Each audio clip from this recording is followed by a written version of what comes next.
Allez. Bonjour. Je travaille en 3e maternelle. Ça fait 2 ans maintenant que j'essaye d'aller vers l'autonomie. Ça fonctionne de mieux en mieux et je suis vraiment très contente la plupart du temps. Ça fonctionne vraiment bien. Évidemment, il y a des jours plus compliqués que d'autres, suivant la fatigue, l'humeur et compagnie. J'ai 2 questions assez précises, que ce soit pour Vania ou quelqu'un d'autre qui veut bien me répondre. La première, ça concerne les consignes au niveau du nombre d'enfants par atelier. En fait, j'ai beaucoup de mal. Je différencie les ateliers style Lego construction d'autres ateliers qui sont plus individuels et où il est important d'être seul. Mais je ne parviens pas à leur donner une consigne claire concernant le nombre d'enfants participant aux activités. Donc, est-ce qu'à certains moments, ils peuvent se faire aider? Si oui, à quel moment? Par exemple, pour un Smart Games, est-ce qu'ils peuvent demander de l'aide ou il est vraiment important qu'ils le fassent seuls? Moi, je pense que c'est important qu'ils le fassent seuls, mais à un moment, ils bloquent. Donc là, à ce moment-là, est-ce qu'il n'est pas plus intéressant d'appeler un copain plutôt que madame? Et la réponse. Voilà. Mais bon, ça, j'ai plutôt la réponse sur ces ateliers-là. Mais pour l'ensemble des autres ateliers, par exemple, je ne sais pas, les cylindres, n'importe quoi, est-ce qu'il est important de les laisser agir à deux ou il faut plutôt axer sur la réflexion solitaire, quoi? Moi, en fait, j'ai tout essayé. Donc, et en me rendant compte de ce qui ne me convenait pas, là, je suis arrivée à la conclusion qu'ils jouent maximum à 2 partout, même pour les constructions, en fait, parce que dès qu'ils sont 3, ça devient le 3e, en fait, est vraiment de trop.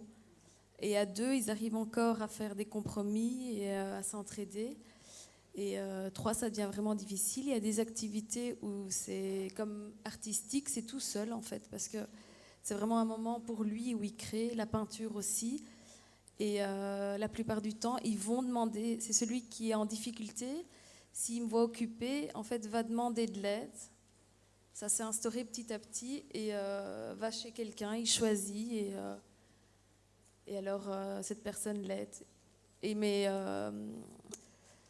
voilà, la personne, elle peut refuser. En fait, je leur explique avant en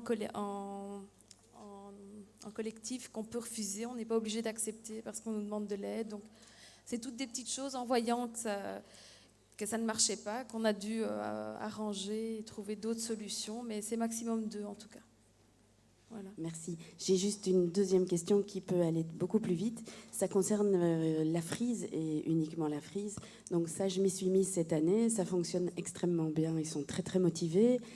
J'en ai qui sont déjà, après un mois, à plus de 200. Donc c'est très, très chouette à voir. Maintenant, je me rends compte que j'ai très peu de temps à y consacrer parce que justement, je suis omniprésente à travers la classe en général et que la frise, ça prend du temps.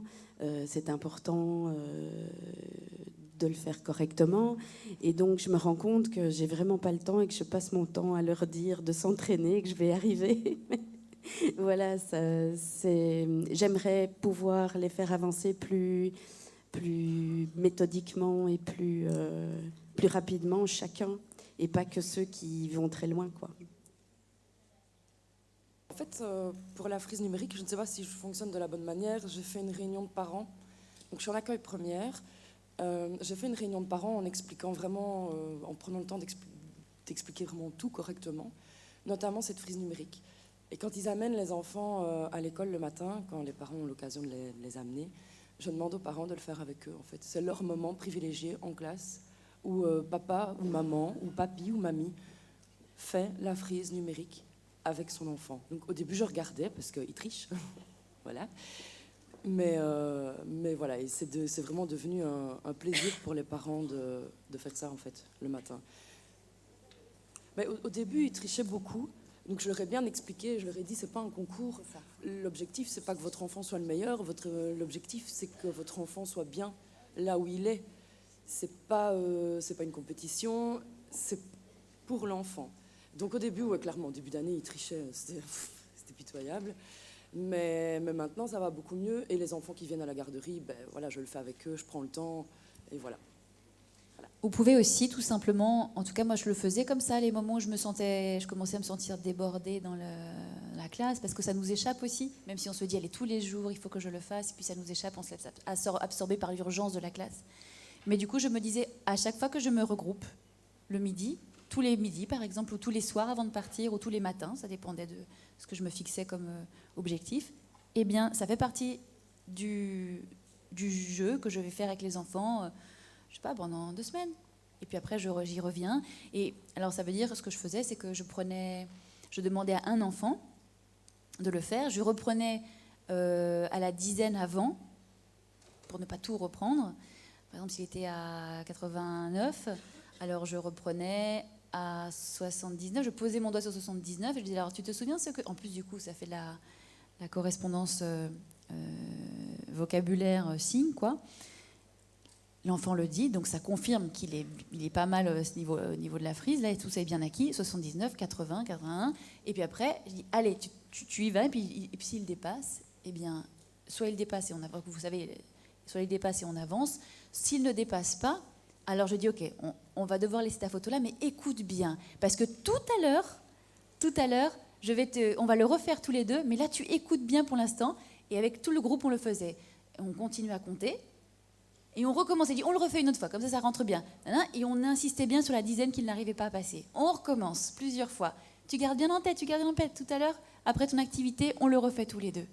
Ça commence un petit peu à automatiser, il travaille sa mémoire, et puis et tous les jours je le faisais. Comme ça avançait pendant 2 semaines un petit peu, tout le monde avançait. Tous les jours un enfant, et parfois même quand je voulais un petit peu que ça... Parce que je voulais mettre du challenge, je leur montrer qu'ils pouvaient aller loin, alors je le faisais plusieurs fois par jour aussi.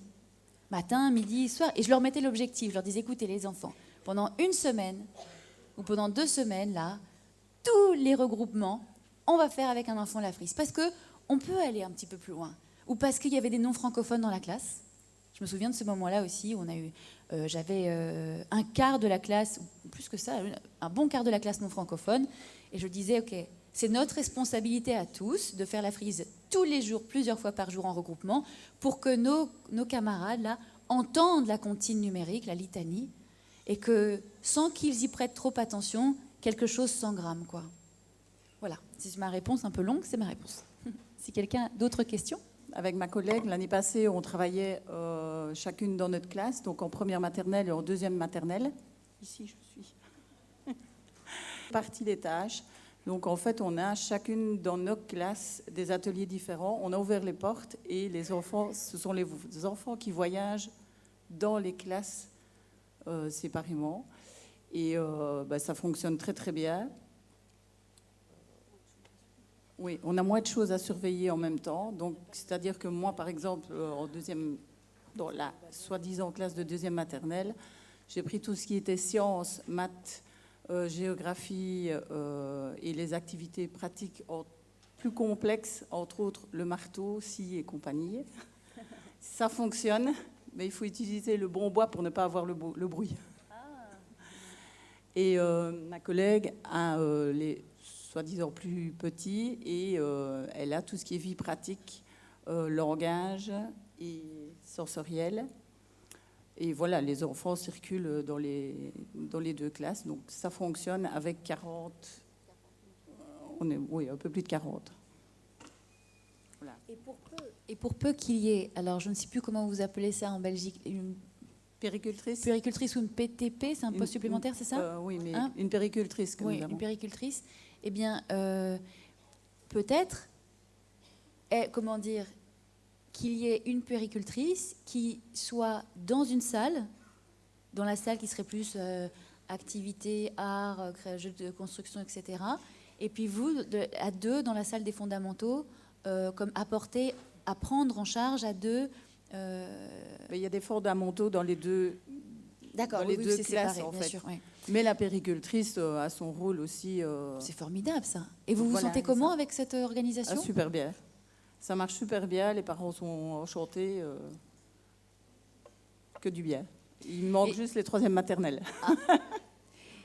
Et c'est intéressant. Et je trouve que c'est important si vraiment de le faire, parce que j'ai vu l'apaisement que ça a apaisé. Et puis on le sait, quand on est deux adultes, un adulte avec qui on a confiance dans la classe, on est libéré d'un poids, on n'est plus seul à avoir la responsabilité de l'analyse de ce dont les enfants ont besoin, etc. etc. On est deux à réfléchir. Mais c'est un gain de place aussi, puisque les activités ne seront plus en double. Oui.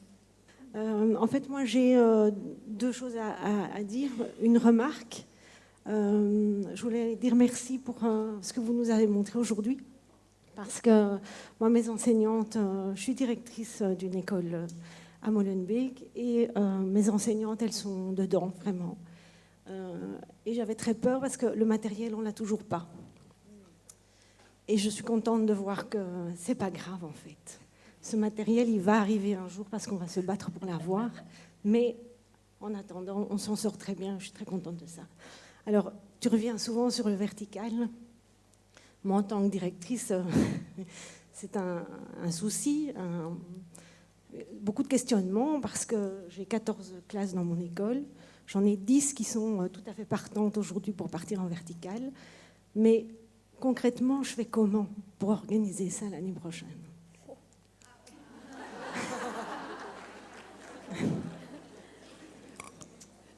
Mesdames les directrices de Saint-Gilles que j'ai devant moi, voudriez-vous aider votre collègue ? Mais je ne sais pas répondre à cette question.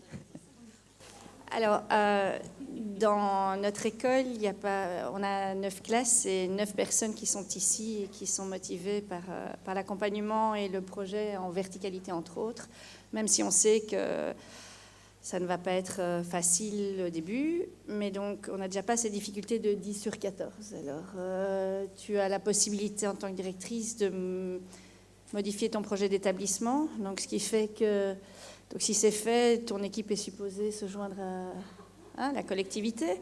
Après, je sais que dans la pratique, c'est pas toujours comme ça, mais bon, voilà, c'est une possibilité. Donc, voilà, on a fait le calcul du nombre d'enfants par année. Et on l'a divisé par... alors, dans mon cas, je suis une école en immersion. Enfin, nous sommes une école en immersion. Donc, du coup, il y aura 9 classes verticales. Non, attends, je dis une bêtise. 8 classes verticales, parce que j'ai droit à 9 classes. 8 classes verticales, avec un mélange d'accueil à 3e maternelle, avec 1 heure de verticalité pour tout le monde, et à savoir qu'après la première heure ou la deuxième heure de cours, selon les périodes d'immersion, les immersions vont sortir de la classe, ce qui va diminuer le nombre d'enfants par classe, et eux auront leur période de classe en immersion, et les autres auront un nombre diminué. Je ne sais pas si c'est facile à suivre, c'est très clair dans ma tête, mais bon, voilà. C'est particulier l'immersion, mais bon, voilà. Oui, on a l'immersion qu'en 3e maternelle. On ne commence pas cette année-là. D'abord, on essaye de découvrir ce que c'est l'autonomie, de gérer l'ordre dans la classe, enfin tout ce qu'on est en train de voir pour le moment. On est en train d'essayer d'acquérir le matériel, mais on a un échevin très motivé, donc je pense que ça va le faire. Puis c'est énormément de discussions. Alors les groupes, je pense qu'un groupe, ça se réfléchit, donc on sait le nombre d'enfants qu'il faut dans les classes.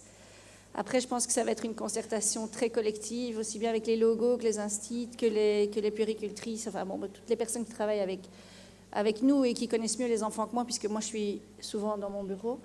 Et on va discuter de la création des équipes, enfin des groupes, indépendamment de, voilà. Parce qu'on ne va pas se limiter à filles-garçons, j'imagine qu'on va se limiter qu'on va prendre d'autres indicateurs et puis on va voir un peu ici comment on a créé cette verticalité, mais bon, c'est encore un début de plan, mais c'est une structure qui est assez claire. Après, on verra.